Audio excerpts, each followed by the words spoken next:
everyone. I'm Olivia Vaz, host of Alternative Edge Report, and it is 2025, which means you want predictions. Where gold and silver is going, stocks to buy on the dip. And so I brought on two fine gentlemen to do exactly that for you. We have Durrett, owner of Gold Stock Data and author of How to Invest in Gold and Silver, with a new edition coming out in February. Put that on your watch list. And John Feneck, we're going to welcome him back, analyst and consultant of Feneck Consulting. Welcome, gentlemen, and Happy New Year. Yeah, thanks for having us. Olivia. All right, John, I'm going to start with you because you had some awesome predictions with gold in 2024. It had quite a run. It held your support levels, continued to climb higher. Is 2025 gold year? Are we going to hit 3,000? Yes. So we will hit 3,000 this year. I'm relatively certain of that. In fact, a lot of the larger banks have 3,000 targets. That doesn't mean it's a sure thing, of course, but it's interesting to me because if you look at past years where we're kind of on the precipice, either going up or going down, like 2016, as we were entering 2016, which was 9 years ago, many banks, Wells Fargo included, were calling for 1,000 or less gold, and they were dead wrong. And gold just took off in 2016, and they were scrambling to fix their predictions. Now I think they're getting the memo that gold is here to stay. They're seeing the technical action in the metal, and they're all getting on board, which is really bullish, I think. And John, right now, looks like gold is consolidating, ready to make that next breakout that we're predicting. Is it going to be 3,000? We'll be looking for it. But there's a lot of factors that can play into that. And one of them is the situationship between the bonds and dollars. So we're going to bring on Don. I think you're the man to answer this question. The relationship between the dollar and bonds, good or bad for gold?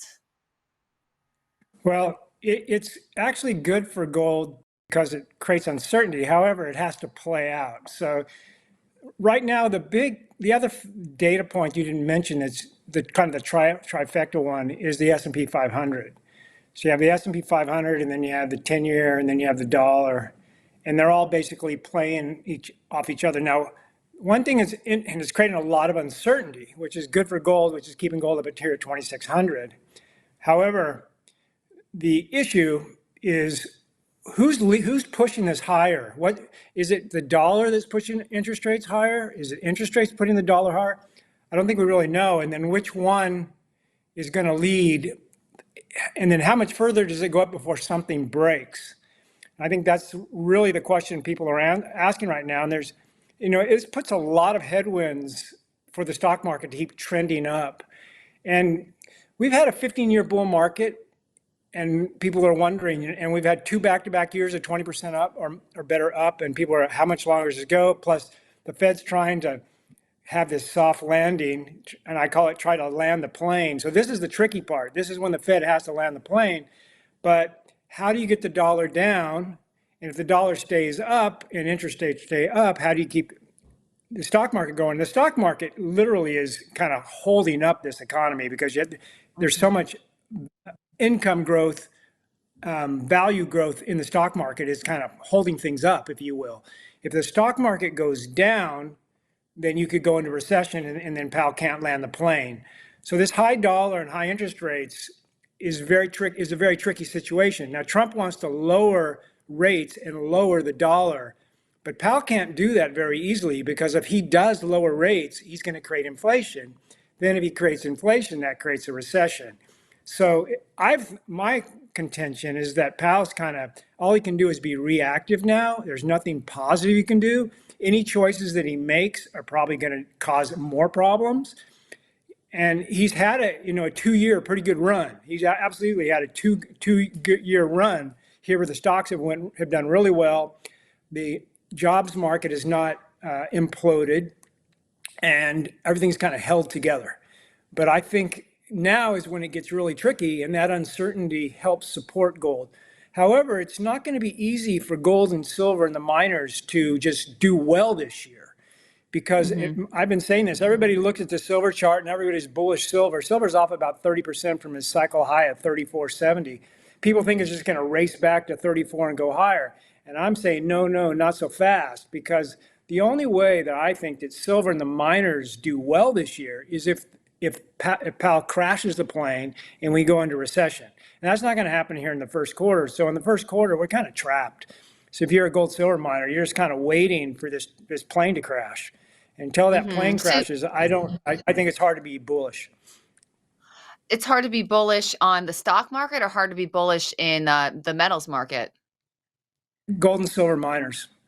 All right, but you are seeing some room for that to happen, where let's say Powell does drop the ball. We do have a new leader in town. Well, not he's back. Donald Trump is back, and he's looking to fix the economy. Do you think that he's going to fix it, break it, or just be a Band-Aid, it sounds like? Well, as I just mentioned, they only have bad choices. If Trump lowers, the only way Trump can really lower rates is to fire Powell, and he's not supposed to be able to do that. But however, he can put a lot of pressure on Powell.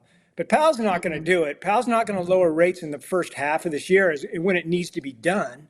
He's not going to do that in the first half of this year. I mean, he needs to lower rates like 1.5%, and that's not happening. So Trump, he's getting dropped in his lap a very weak economy. Everybody says it's strong, but if you look at consumer spending, for instance, the average consumer can't even pay their bills. You have retail, you have bankruptcies are trending up. The banks are having a lot of pressure with delinquencies. Housing and autos, which are two of the largest sectors, have a lot of pressure on them. Interest rates aren't going to come down significantly. So Trump's being handed this very, in my opinion, weak economy. So yeah, he has to try to get it going. But how in the heck is he going to do that? He can't cut rates because rates are already low.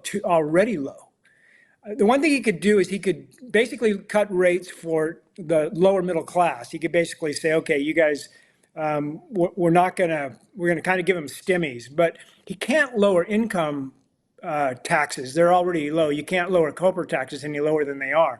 But for the bottom, he could basically say, okay, you guys don't have to pay taxes because those are the people that don't have any money. And so that could help consumer spending. That's the one thing he could do. But if he does that, he's going to increase the deficit. And he can't, I don't think he can do that. If he says he's going to do it retroactively, I mean, if he can do a stimmy, I mean, we're talking about the first half of this year. And that's why everybody's negative the first half of the year. They think it's going to be better the second half of the year. But my contention is if Powell crashes this plane in the first half of the year, it's going to be too late for Trump. He's going to be so far behind the eight ball. And the one thing that people are really kind of ignoring is this 15-year bull market in many respects has been a Potemkin economy where it's been manipulated through basically debt expansion and manipulated lower rates. So this hasn't been a real economy since 2000. And everything could break very, very quickly because of all this leverage. And here's a big key. There's so many negatives. I mean, we could sit there and talk about this for hours. But if you look at the stock market, 40%, if you look at how big foreign money has flooded into this, and the reason why money has flooded into the U.S. market is because all the other stock markets have underperformed. So like if you're in Europe, you're like, I'm put my money in the U.S. Or if you're in Asia, I'm going to put my money in the U.S. So all this money's flooded in. Well, when that reverts to the mean, that money's coming out of the U.S.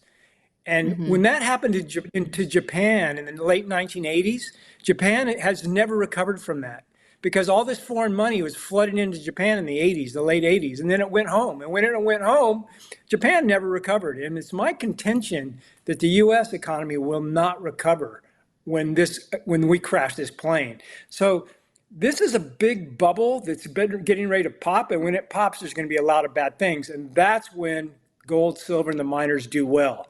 So they don't do well necessarily in the first quarter, maybe not in the second quarter. But I think the miners do great in the second half. And the stock market keeps doing worse in the second half.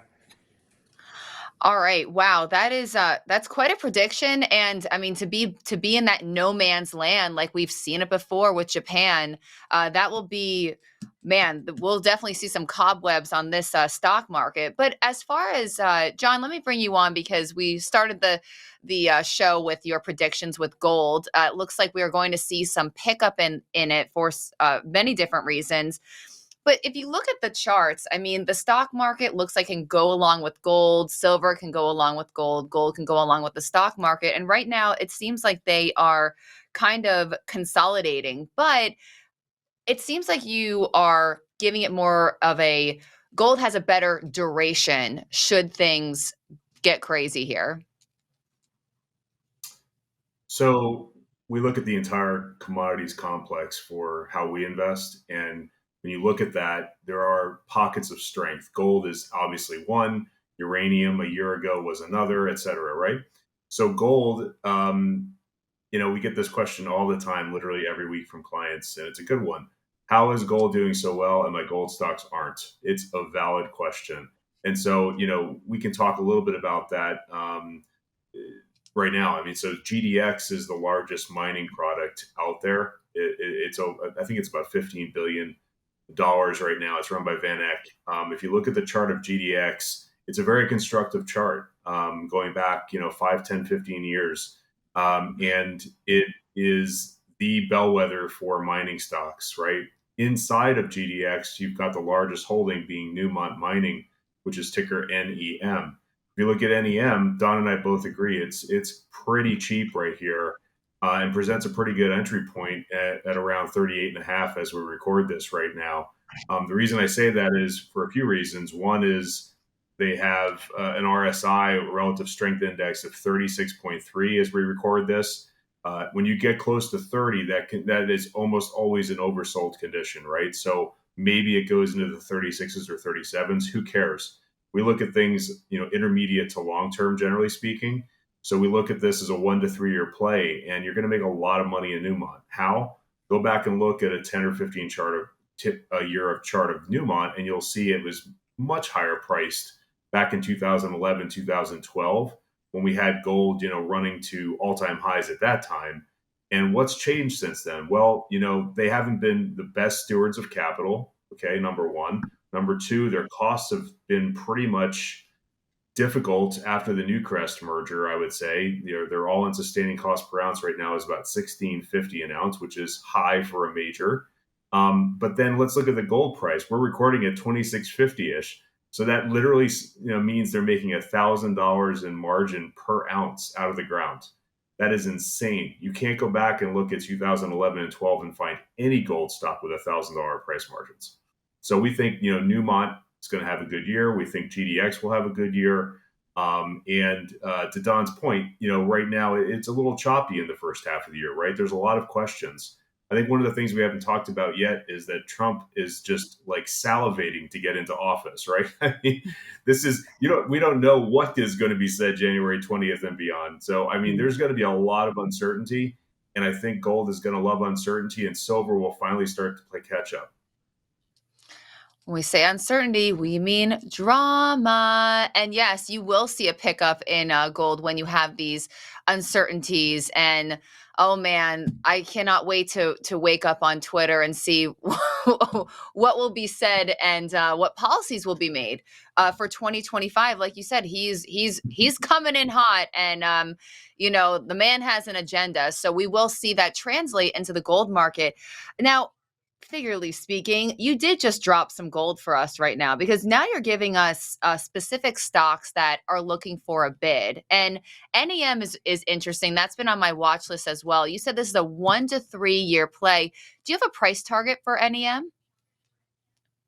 We don't issue price targets, but I will just say that, we're trading at 38 and a half, and you can see a lot of volume done in 2011 and 12 at 70 to 80 bucks. So, it's somewhere in the middle, I think would be a reasonable, we look at it more like a single or a double, not a home run, to be honest with you, Olivia.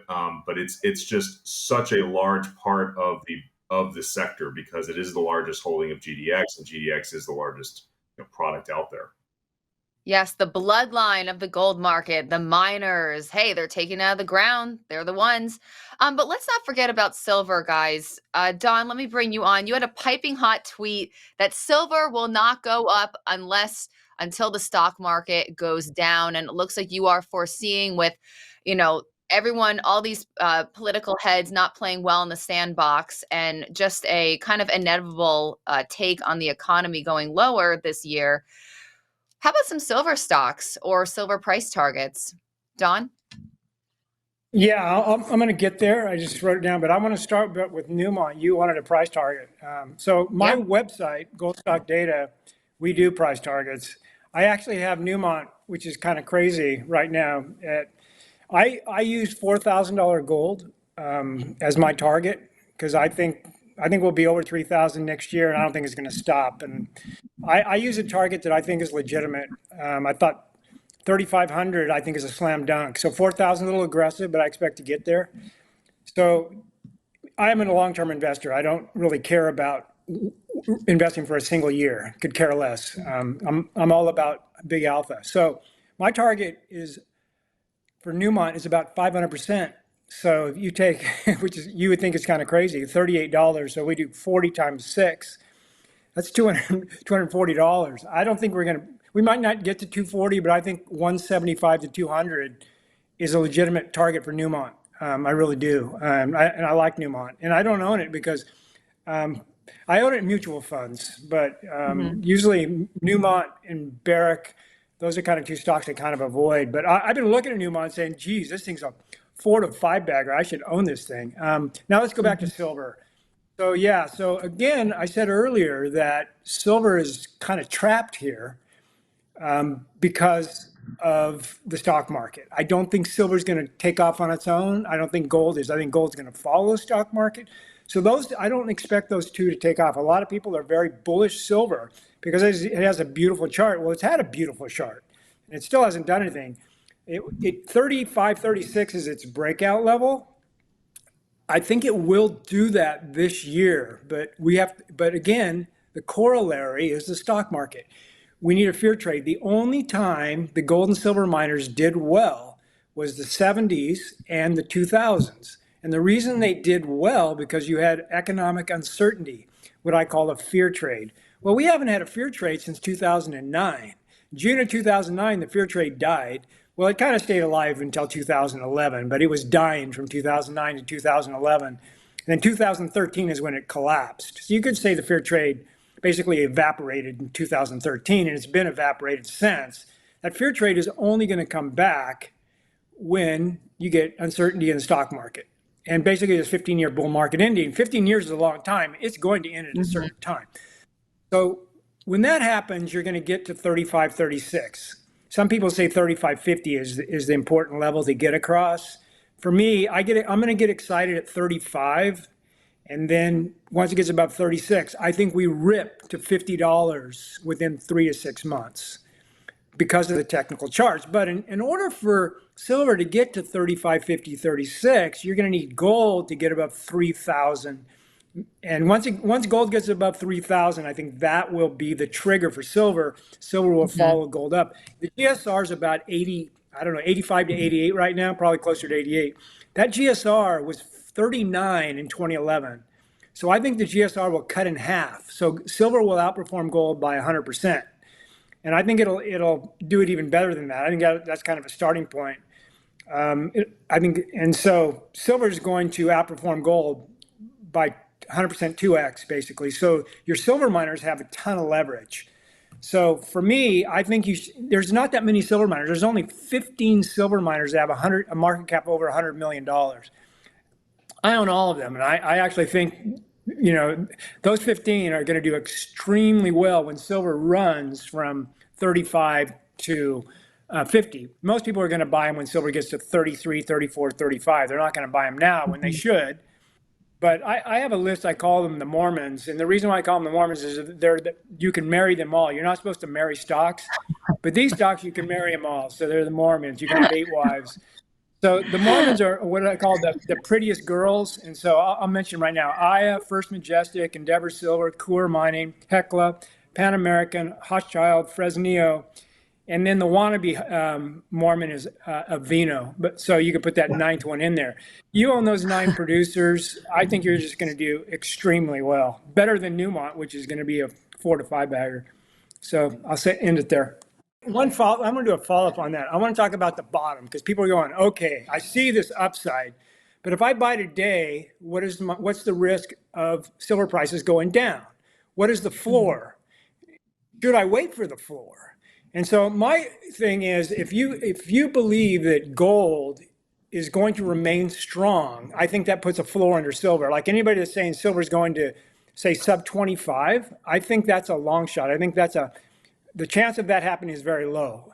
So then we're looking at basically a 25, 26, or 27 handle. I think we're going to get one of those 3. And I always like to, put odds, where's the bottom? So let's split the middle, right? It's going to be a 26 handle is kind of what I think is going to happen.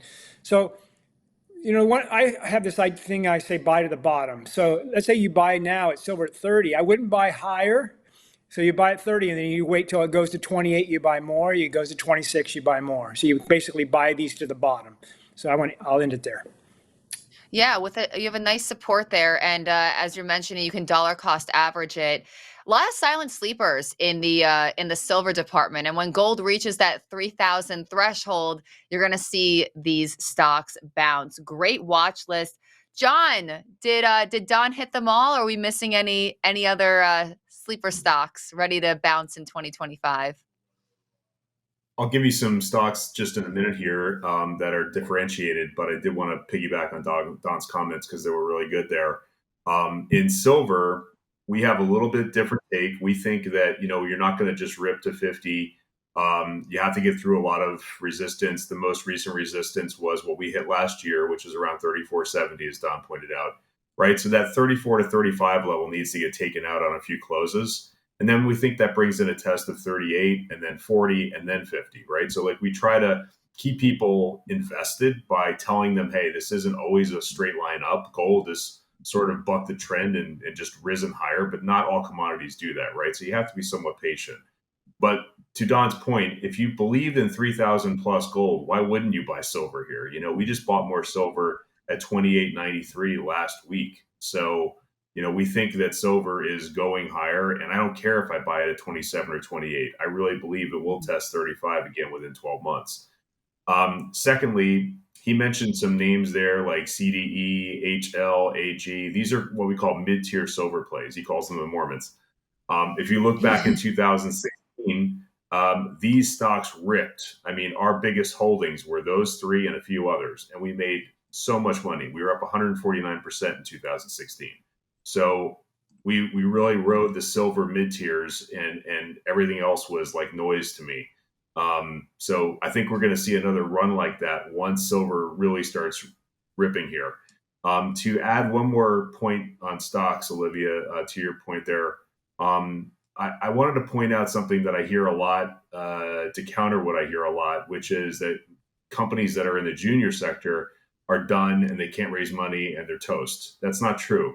It's basically a rifle approach right now with the juniors. You have to look at juniors that have clean balance sheets and, have the ability to raise capital, have good leaders with 20 plus years experience, have good share structures, have some cash in the bank, et cetera, right? And Don and I have a show that we do this on monthly where we kind of go through these boxes to tick, if you will, and really grill a CEO on, various points.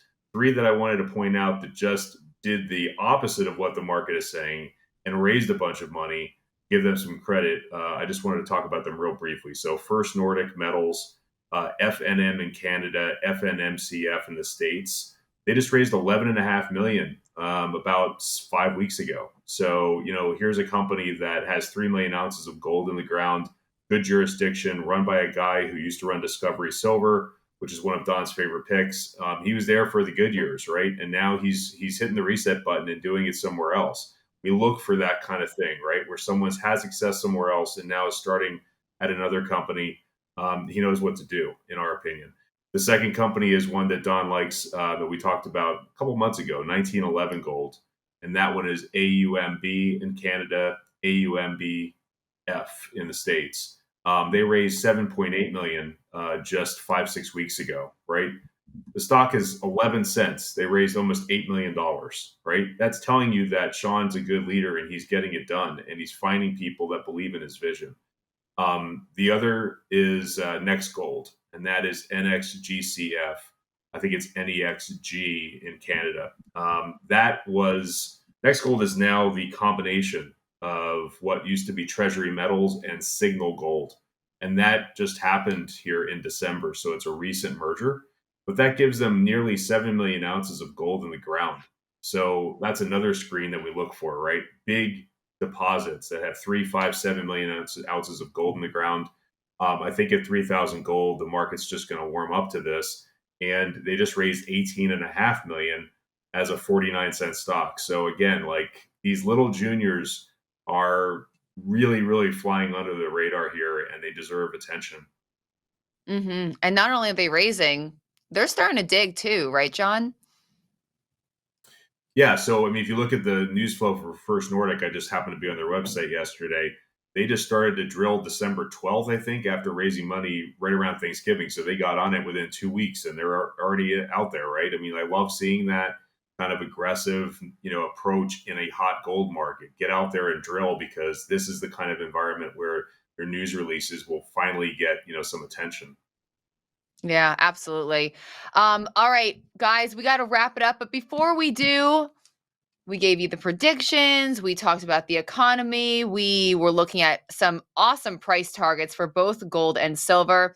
I like to finish the interview for 2025 with a little wish list. All right. So if you guys can think of, we talked about the predictions, but do you have anything on your wish list for the sector? A merger? It could be any sort of price prediction, whatever the case is. What is on your wish list? Don, we'll start with you. You look eager to answer.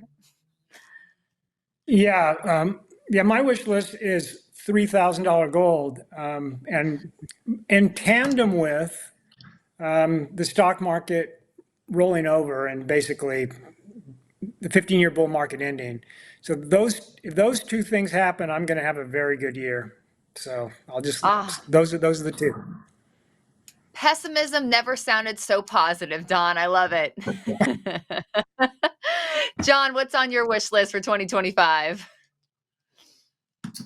I'll say silver, getting through 35 and, testing all-time highs at 50. We've never hit 50. Gosh, it's been many, many years, but it's only happened twice in history. So once we get to $50 silver, it will be absolute chaos in our sector. And I think you're going to see a lot of good price movement over 35 an ounce. Hey, anything can happen. I'm broadcasting from Florida right now. It was 40 degrees last night, okay? And it did snow once in the 70s, so maybe silver reaches 50 this year and we get snow in Florida for a second time. John and Don, thank you so much for joining us today, and Happy New Year. Make sure everyone out there to like and subscribe so you don't miss future episodes of the Alternative Edge Report.